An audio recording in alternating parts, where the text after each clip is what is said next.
Il faut comprendre d'abord que ce que nous venons de faire aujourd'hui rentre dans la tradition universitaire, notamment anglo-saxonne. Nous voulons déjà, à partir de cette année, chaque année, faire une cérémonie de graduation pour primer nos meilleurs étudiants, nos meilleurs diplômés, mais également vendre la formation. Maintenant, ce qui a expliqué qu'on a eu du retard, c'est la pandémie c'est un peu les crises universitaires que nous vivons, qui font que souvent les uns sont décalés. Mais on a tenu quand même cette année à primer, à éponger le passif, pour qu'à partir de l'année prochaine, chaque année, qu'on puisse faire une promotion. C'est un sentiment de satisfaction.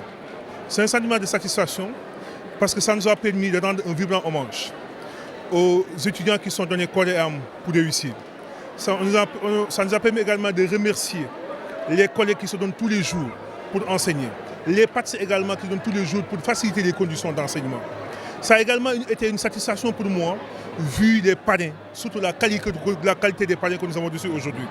Je prends l'exemple des professeurs agrégés qui sont avec moi, notamment le professeur Fat Diop-Sall, étant dame. Vous avez tout à l'heure écouté son parcours, comment il s'est battu pour être aujourd'hui professeur titulaire des universités. Bachir Wade, ce n'est plus quelqu'un à présenter dans les milieux universitaires. Moi, je me dis, c'est un exemple pour moi. C'est quelqu'un qui m'a formé et qui continue encore à travailler. Lui et moi, on a un lien très fort parce qu'on a appris le même parcours. Je me suis engagé dans la sauce syndicale, mais ça ne m'empêche pas de continuer à franchir les échelons. Et ça, je passe aussi dans le directeur aujourd'hui national de la BCEAO au Sénégal, qui a fait le déplacement, qui nous a aidés et qui va servir de modèle.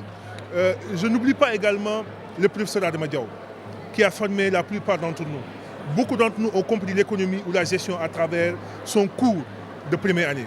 Aujourd'hui, il va presque bientôt aller à la retraite, mais l'honorer devant les étudiants pour qu'ils comprennent qu'il y a des modèles de réussite dans notre pays qui peuvent inspirer les plus jeunes pour qu'on puisse aller de l'avant. C'est la même chose pour Aléna Diop.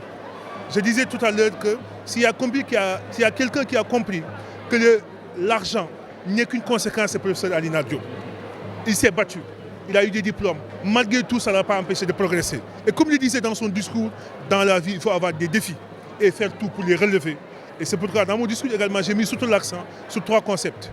L'humilité, encore l'humilité, la persévérance et l'excellence. Et j'aimerais que ces jeunes-là puissent prendre ça comme credo, se battre, mais tout en étant humbles, mais persévérants pour aller vers sur le chantier de l'excellence.